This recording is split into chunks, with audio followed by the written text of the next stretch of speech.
Good evening and welcome to this special Faith Nation on social issues facing America. I'm Jenna Browder. And from the CBN studio here in Washington, D.C., I'm John Jessup. A global fight over freedom of speech is underway. More countries are passing laws to regulate what's called hate speech and disinformation online. In America, free speech advocates argue that's part of what the First Amendment was designed to protect. Dale Hurd has the story.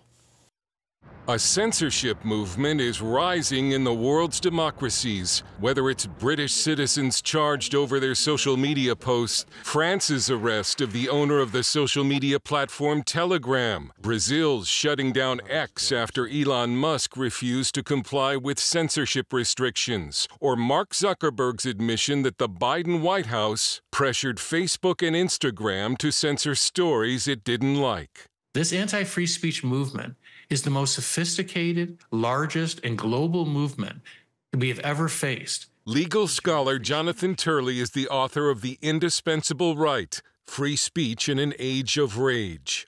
I think that the problem with free speech is that every generation has to defend it.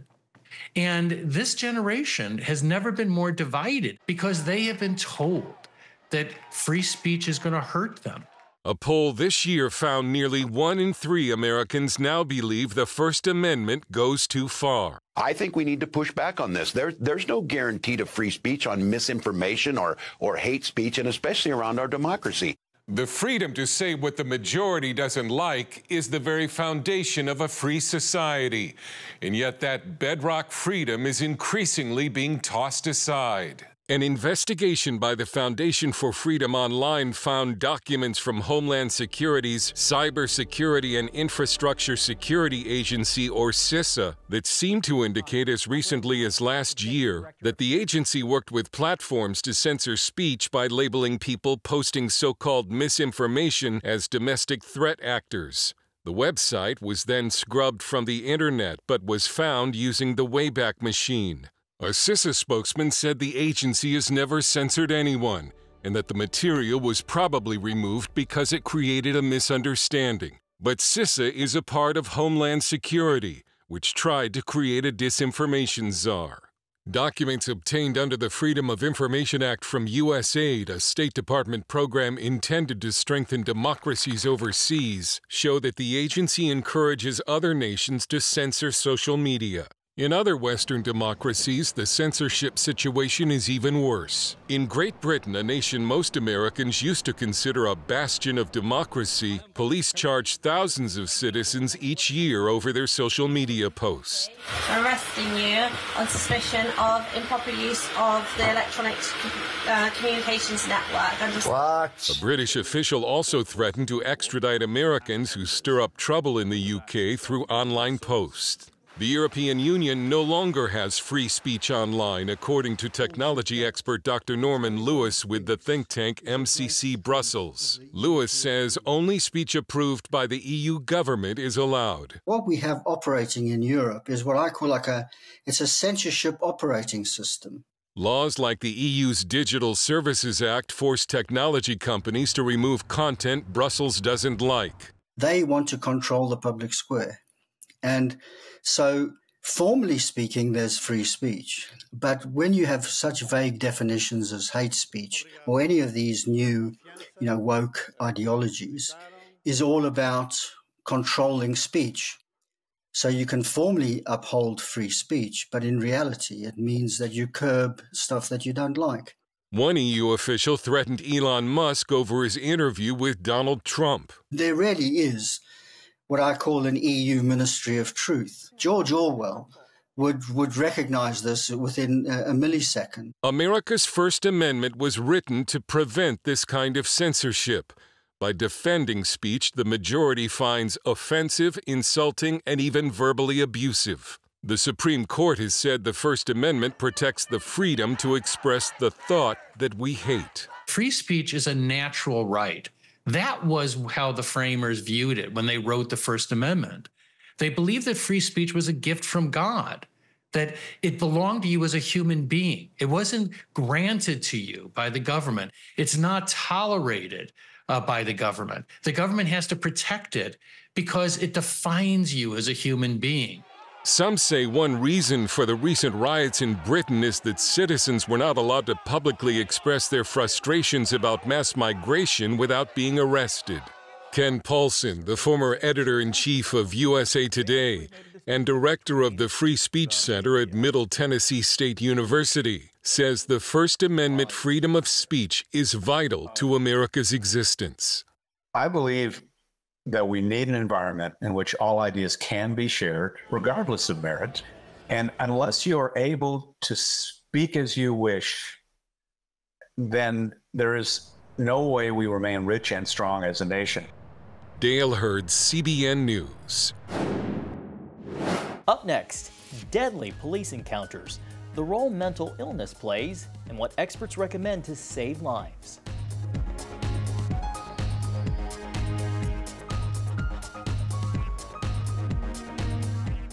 Get the How to Believe for Healing collection, including a special exclusive teaching from Gordon Robertson.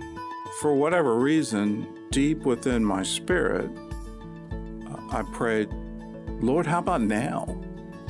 Can I rely on you now? Gordon's personal stories were honest, they were humble, they were incredibly dramatic. I felt more hopeful about seeing healing within my own life. When you read the names of God, you're literally talking about his very essence. Take this opportunity that God is giving you through these teachings and learn about healing miracles. The best part for me was when we realized that God chose us and he trusts us. Receive your exclusive video, workbook, and special teaching when you become a CBN partner. Call or go online today. Welcome back. A recent study by Johns Hopkins on gun violence shows nearly 1,800 people shot by law enforcement each year from 2015 to 2020, and more than half of those cases were fatal. As Charlene Aaron reports, people with untreated mental illness are 16 times more likely to be killed during these encounters. It's why some cities are deploying experts to help. We want to warn you, some of what you're about to see is disturbing. They don't have nothing but my baby. I don't know what to do. This is body camera footage of Sonia Massey and police 16 hours before a gunshot ended her life on July 6th. The day before the deadly encounter in her home, Massey's mother, Donna, called 911 to report her daughter was having a mental health episode. When's the last time you took your medicine? It's written down. Last night. During her call, Donna Massey pleaded with police to not hurt her daughter. The next day, Sonia Massey called 911 to report a prowler. Officer Sean Grayson and his partner responded to the call. After searching outside, the officers entered the home, and the situation escalated. That's when Gracie shot Massey in the head, killing her. He faces multiple charges, including murder, and if convicted, faces a sentence of 45 years to life. Her death evokes painful memories and fear among some in the Black community. A lot of people like that, like, oh, I feel safe when I'm around the police, or it's okay, the police are here. But sometimes for us, it's like we never know if we are actually safe. Therapist Dr. Anita Phillips describes this as collective trauma, which can add to the distrust of police. I had the opportunity to support a young Black woman who struggles with bipolar disorder, and she was experiencing a severe depressive episode, which had left her struggling with suicidal thoughts. I am on text, on the phone, supporting her, and suggested that maybe it might be bad enough that she needed to call 911. And her response was, as much as my suicidal thoughts are tormenting me right now, I'm probably safer if I don't. Lisa Daly heads Treatment Advocacy Center, a nonprofit that advocates for those with severe mental illness. She points out the increase in people calling 988, the suicide and crisis hotline, since the new numbers launch in 2022. There have been something like 10.8 million contacts with that system, which is a massive up, and that's been increasing over time. According to Daly, police interaction with such callers often turn negative. The likelihood of a person in a mental health crisis being involved in a fatal law enforcement encounter was 16 times higher than it was for people who were not involved in a mental health crisis at the time that they had a law enforcement interaction. So it is a pretty stunning statistic. Treatment Advocacy Center also notes that many reaching out to police during a mental health crisis may be experiencing something called anosognosia, also called lack of insight. It's a biological condition that prevents a person from perceiving that they have a mental illness. It's present in anywhere between about 40%, 50% of individuals that have schizophrenia and bipolar disorder. And the important thing to keep in mind in the context of crisis calls is that if a person does not believe that they have an illness, they will respond differently to law enforcement. This particular population is extremely vulnerable when they're in an interaction with law enforcement. To better understand the problem, Daly's organization has created a specific database to track what she calls preventable tragedies. Research also shows notable racial disparities when it comes to policing and mental health calls. You do definitely see, there is an increased impact to communities of color for really any kind of law enforcement. A significant factor is like communities of color or marginalized communities may be less likely to get the timely interventions that they need. So they may be in a situation where they're in the community for longer periods of time, not being treated so that they escalate to crisis. And then once it gets to that crisis point, it's much more likely to result in a really negative outcome. This, combined with the nation's overall mental health crisis, is leading more cities to enlist skilled health experts for assisting officers in the field. One example is the Support Team Assisted Response Program, also known as STAR, underway in Denver, Colorado. Instead of automatically sending police officers on each 911 call, any request related to mental health distress leads to the dispatch of a paramedic and licensed behavioral health clinician, something that could have meant a different outcome for Massey. When they get that dispatch, they can go to the scene, trauma-informed care, medical assessment or triage, crisis intervention, de-escalation, transportation as needed, and then connection to different resources or follow-up care. Despite being able to answer only half of the calls last year due to staffing issues, the program did respond to more than 7,000 calls. Results many believe are still worth expanding across the country. Charlene Aaron, CBN News. Are vulnerable teens being preyed on by transgender advocates? Hear the warning from people who say they were victims of pseudoscience. Next on Faith Nation.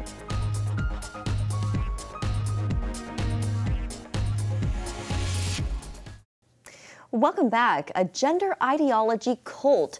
That's how one author describes the industry that convinces troubled children that changing their gender will solve their problems. She also documents the enormous regret of some who took irreversible steps to alter their gender. Many of them are warning others not to make the same mistake. CBN's Wendy Griffith reports. 20-year-old Chloe Cole, a self-described former trans kid, is leading the fight to protect children from transgender surgeries. Chloe detransitioned following years of taking puberty blockers and an irreversible double mastectomy at the age of 15. We need to stop telling 12-year-olds that they were born wrong, that they are right to reject their own bodies and feel uncomfortable with their own skin. We need to stop telling children that puberty is an option, that they can choose what kind of puberty they will go through.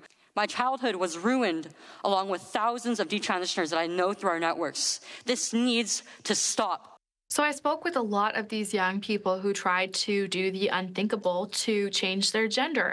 In her new book, Detrans, True Stories of Escaping the Gender Ideology Cult, Mary Margaret Olahan writes, many of these young people wanted to find themselves and had no idea of the impact transitioning would have on them. They were told that the reason that they didn't feel comfortable at school, the reason they didn't have a lot of friends, the reason that they didn't feel special is because they weren't in the right body, and that if they got into this right body, that all of their problems would disappear and they would feel happy and content and fulfilled. And of course, this is a lie. She contends that what proponents label gender-affirming care is really puberty and hormone blockers, followed by, in many cases, gender-mutilating surgeries in which there is no going back. A lot of these girls got double mastectomies, which is called top surgery, before they were legal adults. In fact, I've heard of girls who are so mentally ill, as all of these young detransitioners are. They were so mentally ill that when they went in for their double mastectomies, they asked the doctors, how long will it take for them to grow back? Because there's no understanding of what's actually going on here. There's no proper explanations from the doctors about what the ramifications of these procedures are.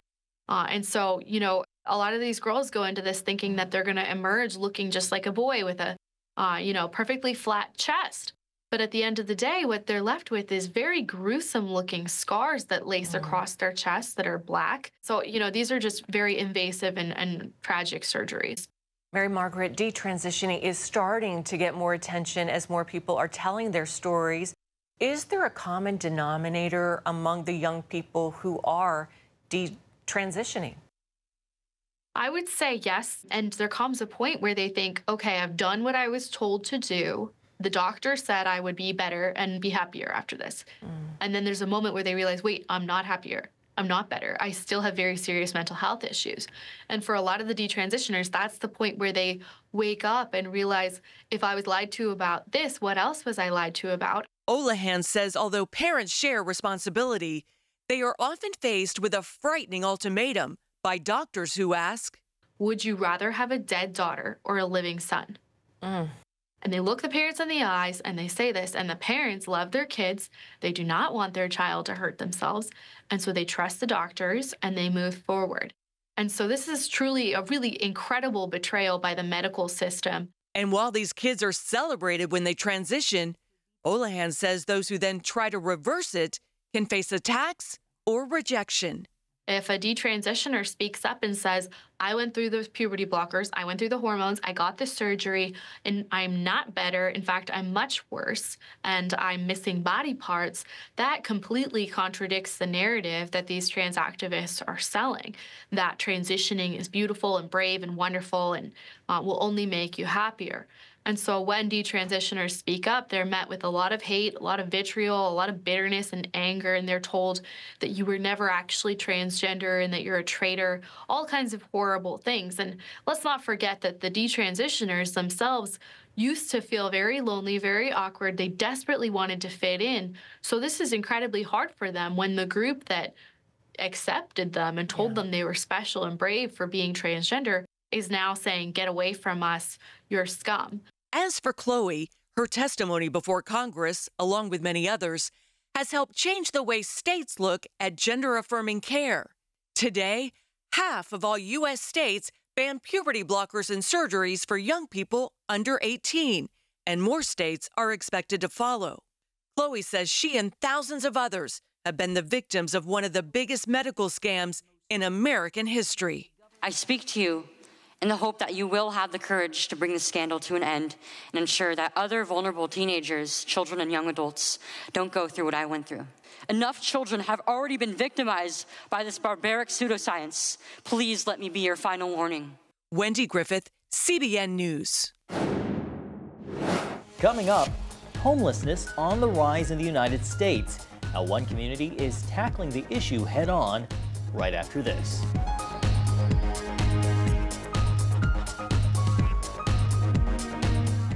Download the CBN News app. One place for all of your news. Breaking news alerts. Watch CBN News Channel live. CBN News, because truth matters. Get the CBN News app today. Welcome back. In some parts of the country, homelessness is soaring. Some communities like Oklahoma City are experiencing spikes more than twice the national average. The rise is spurring the local government there to work with dozens of nonprofits and faith organizations to give people a place to live. CBN's Brody Carter reports. Scary. So homelessness is scary? Definitely. What's the scariest part? The unknown, not knowing where you're going to get your next meal. Yeah. Where you're going to sleep, who's going to attack you. Homeless for 3 years, Timothy Gadberry feels like he's fallen through the cracks of a system that's now left him behind. There's no life to go back to. I feel like I'm a dead man walking. It affects a staggering number of Americans, with more than 650,000 homeless on any given night. I have been so hungry, almost in tears, not knowing what I was going to eat. Homelessness in America is at an all-time high in the last 15 years, surging 12% in just 1 year. Here in Oklahoma City, are seeing a 28% increase. That's more than twice the national average. In response, leaders have adopted a housing-first approach, which is seeing success in bigger cities like Dallas and LA. One rehousing initiative aims to put 500 homeless people in open apartment units within 2 years, no strings attached. It's about a $13 million program. That's for 2 years. Erica Warren with the Key to Home Partnership works with more than 50 organizations and nonprofits, including Catholic Charities, to find apartments for those in need. I don't tell my mom about the times where I've seen a guy run up an apartment complex with a gun, or don't tell my mom about the time where I stepped on a used needle, or, you know, things like that. But that is the reality of it, right?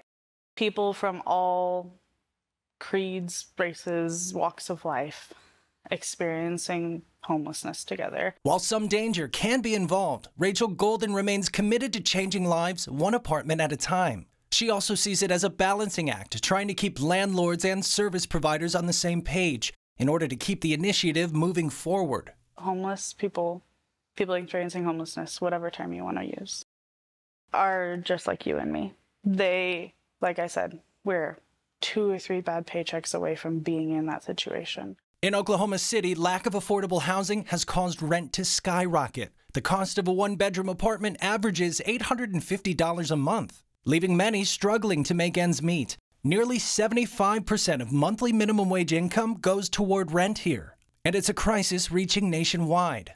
As the Key to Home program marches forward, the goal is not only to reduce homelessness, but to help restore dignity and rebuild lives. Advocates stress that success is measured when people have the support needed to stay housed, stable, and contribute to their communities. Just be kind. Maybe ask them if they need a hug. Somebody to maybe sit with them, talk to them for a little bit. Yeah. A lot of people don't want help financially. They want somebody to actually care, genuinely care. Reporting in Oklahoma City, Brody Carter, CBN News. Thanks so much for watching this special edition of Faith Nation. Have a great night.